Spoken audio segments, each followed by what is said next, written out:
does one become a sadhaka? What is sadhana for an absolute beginner? The lakshanas of sadhana chatushtayam, I feel I don't have enough. How to solve this?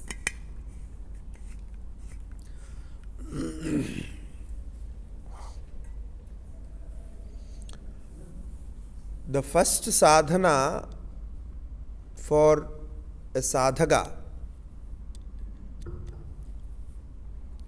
you know what is it? Satsanga. From Satsanga we begin the sadhana. Bhagavad Shankaracharya in his Bhaja Govindam, he says Satsangatve Nissangatvam.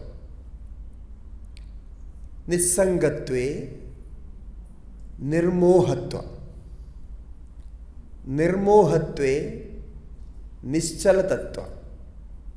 Nischalatatve Jivan Mukti. You see, what was the experience of Shankaracharya? Now, in one shloka, he could say all the steps of sadhanas, all the level of sadhanas, from the beginning up to the end. So it says Satsangatve Nisangatva. So when we have satsanga, when we do satsanga, satsanga means in good contact with teachers, masters of that particular subject.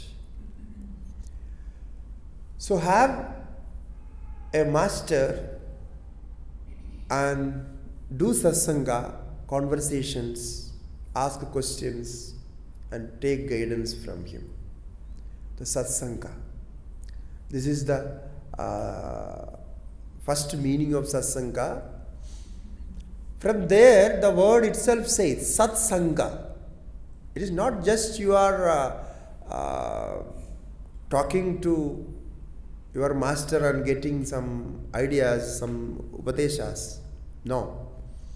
Actually, through that, as I told you in the beginning, you are connected to the Sat.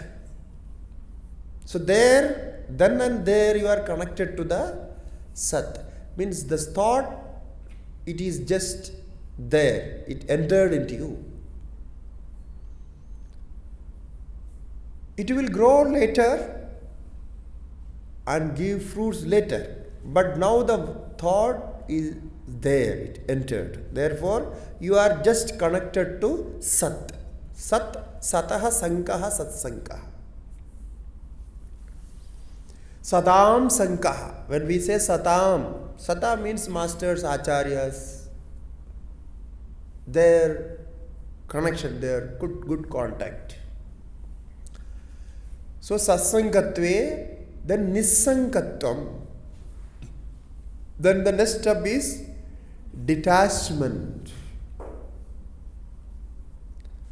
When you have satsanga, you will get new ideas. As I said, you will be connected to your inner mind.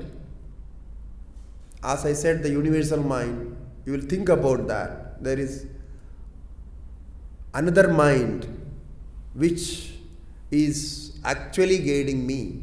So you will think about that. And when you think about that higher mind, the detachments come.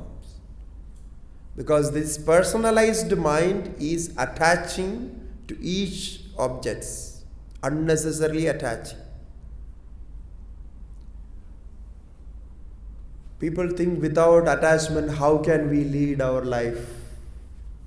Actually, for leading life, there is no need for attachment. There is need for love, there is need for respect, there is need for understanding and good behavior pattern like that. But there is no need for attachment.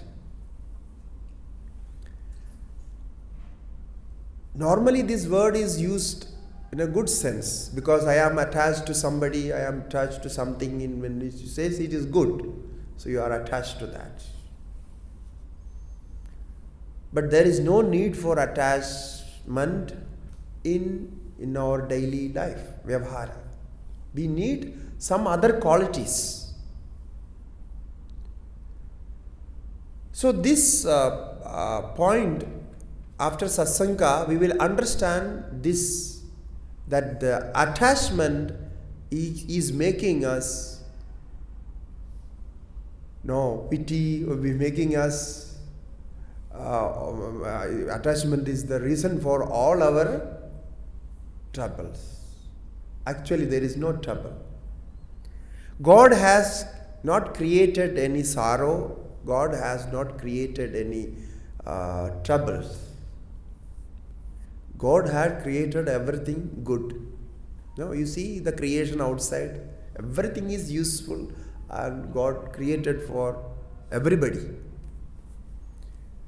In His creation, there is no discussion of troubles. Wherever we see in our Vedanta, Atmanaha Akasam Bhuda Akasad Vayu Vayor Agni, thus creation is there.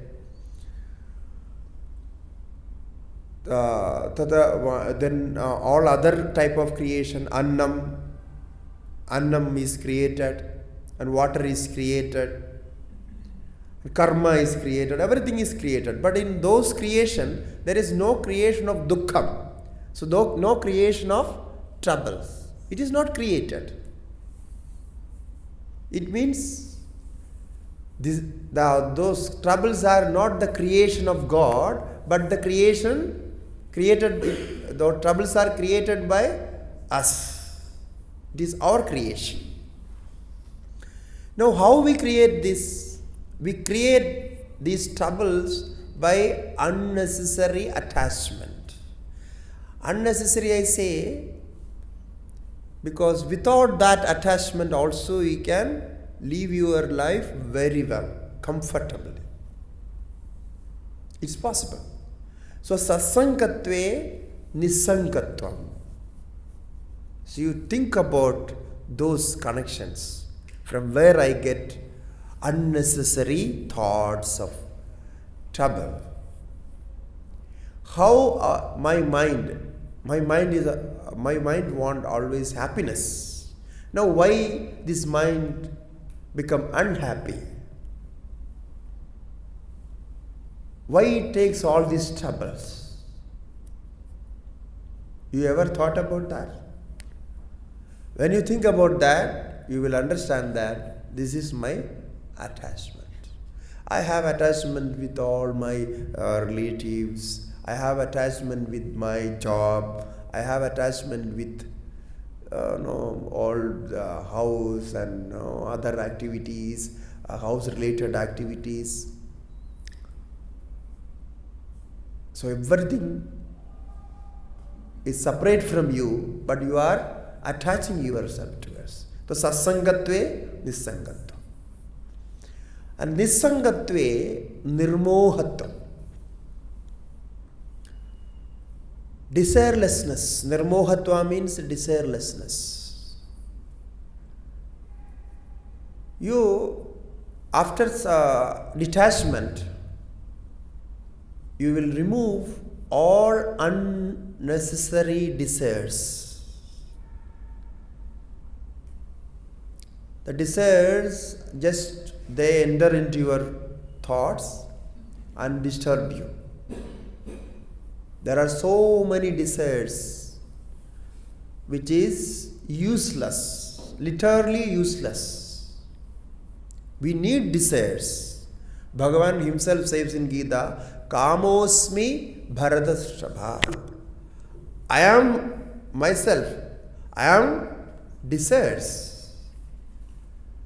I am desiring. He is not saying I am desiring. I am desire. Desire is me. It means those desires which are useful for your life, which are leading you into higher levels, taking you into higher levels. So those desires are actually we needed. We need to desire. But unnecessary desires are disturbing us. There is no effect from that. There is no manifestation of those desires. So you will be desireless in that sense. Nirmohatva. And there is another meaning of moha, nirmoha.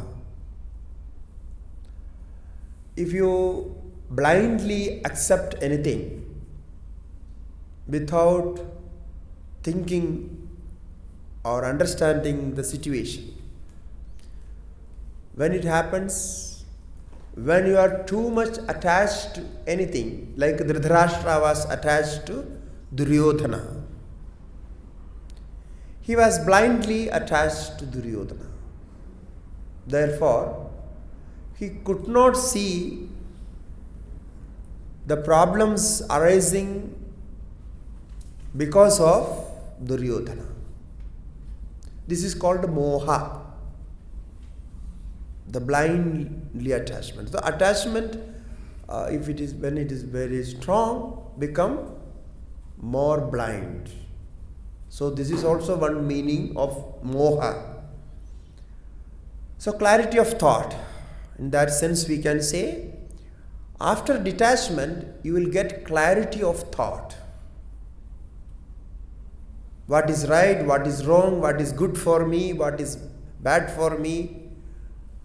So everything you will see rightly. So that is nirmohatva. Nirmohatve nischala tattvam. Nischala tattva means concentration of mind. One-pointedness of mind. So mind is concentrated on the activity that you want to do, or it is essential for your life. So you are completely concentrating on that. So this comes after desirelessness. Nirmohatve nischala tattvam. Now, what is the need of concentration? Why we need concentration? When mind is concentrated, then mind can use the full energy of brain.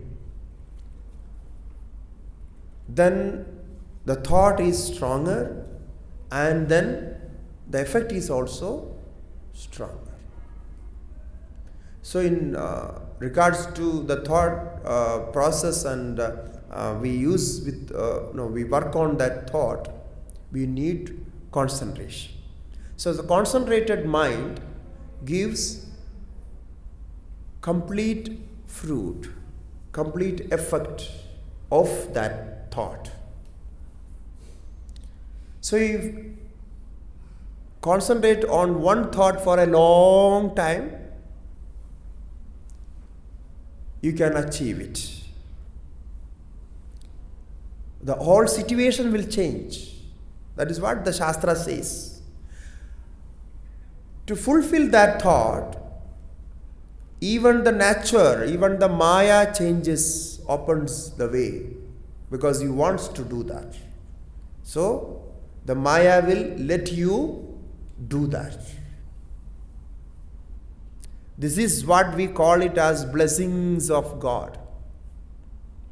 No, we say, I got the blessings of God.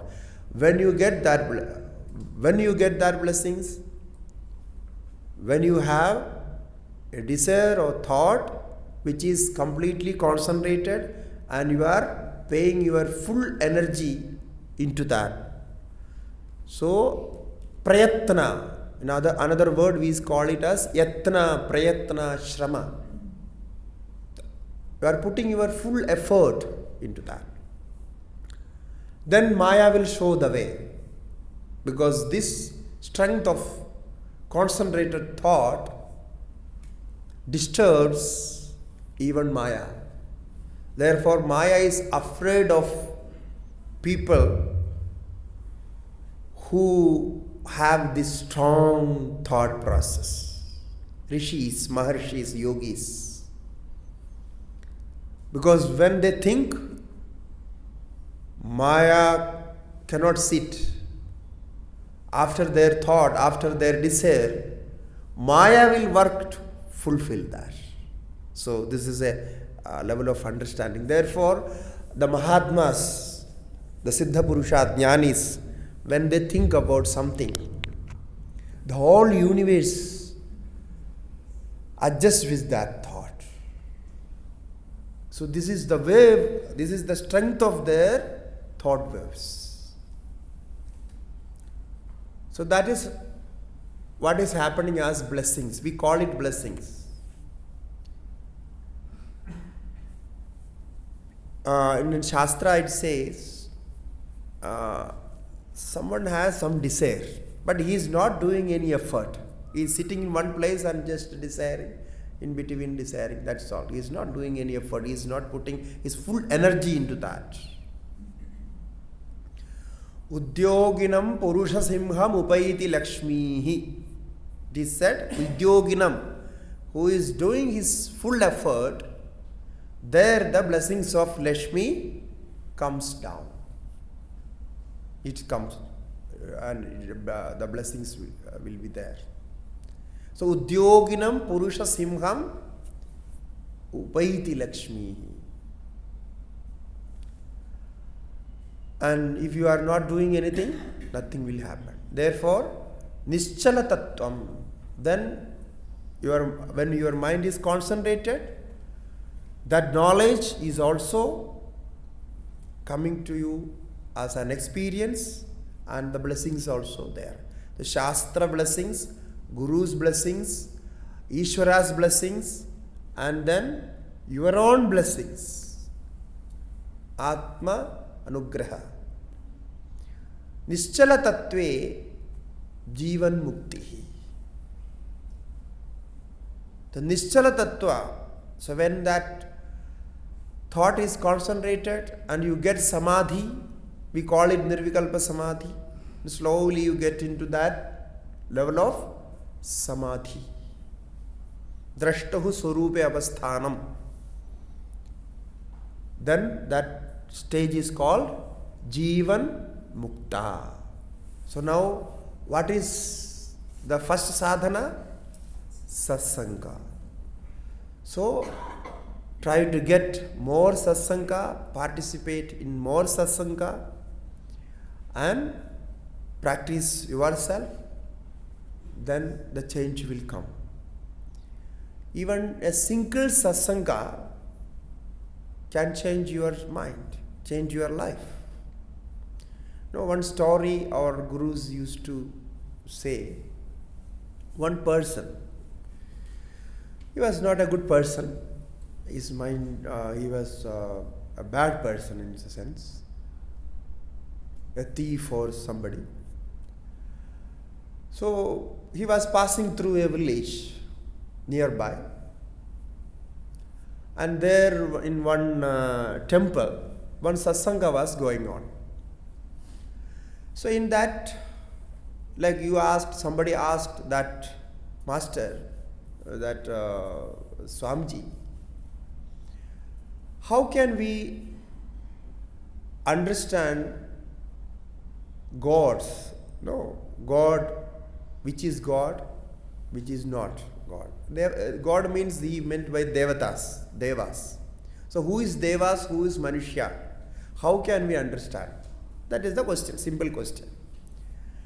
Then that Swamiji told, he said, Devatas will not touch the ground. They will be always above ground. And the Manushyas will be walking on the ground. This is the difference between Devatas and Manushyas. So you see, very simple answer. So they will not touch the ground. That is what it said. And this thief who was passing through that way, he just overheard. that master saying. We thought, okay, he was saying this. But he got this knowledge that Devatas will never touch ground, only Manushas will touch. This is the difference between Devatas and Manushya. After some time, he went to another village. There, another thief, he was there. He was doing some natakam, like he was acting like God. No, in villages, they what will they say? The incarnation, and God appears and they dance and say something. So God's incarnation. So people were saying, oh, that person become God. No, he's God incarnation. Now we are all going to meet him, and they were taking fruits and dakshinas to meet him. And this thief also reached there. Then he asked, what is happening here? No, you see, one of our person, he is now God incarnation. So we are all going to meet him. So then he remembered that Satsang. God incarnation means that he should not touch the ground. Then he went there. He saw he's just standing there, sitting there. So he said, no, you cannot be God incarnation. Why? If you are God incarnation, you should not touch the ground. So he beated him. You are making a fool of others and all those, he said, and then it happened.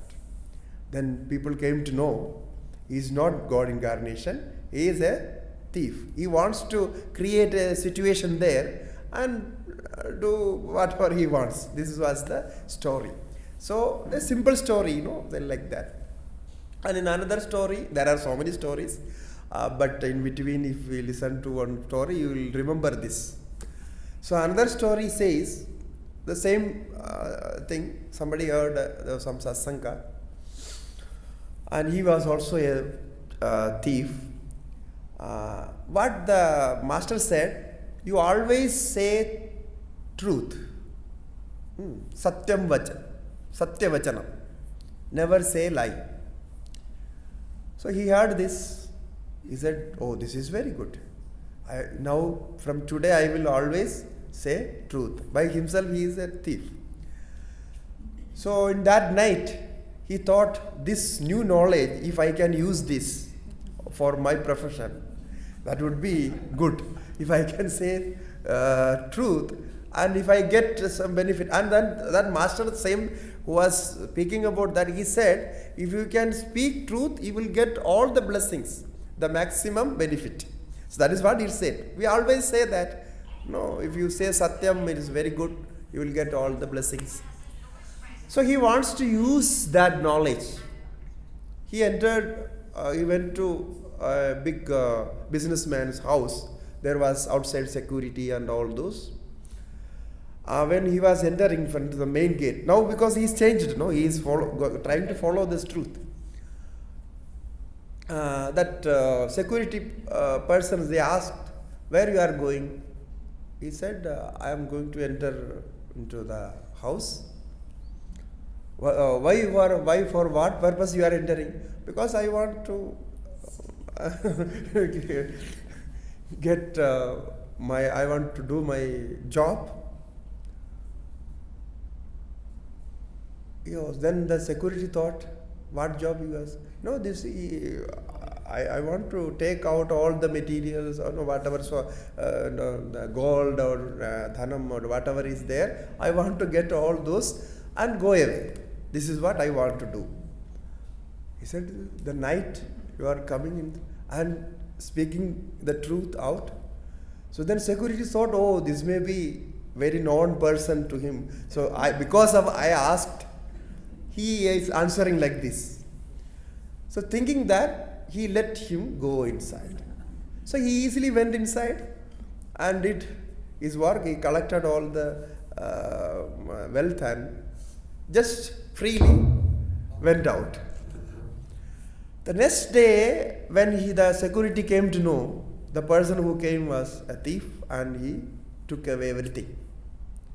Then the master asked, why you let him go inside? He said, I asked him why you want to go inside. He said, I want to get all this. I thought maybe you were, because in the midnight somebody is coming like this and saying the truth. It's not possible. So I thought maybe your best friend, he wants to meet you, some emergency or something is there. So I let him go inside.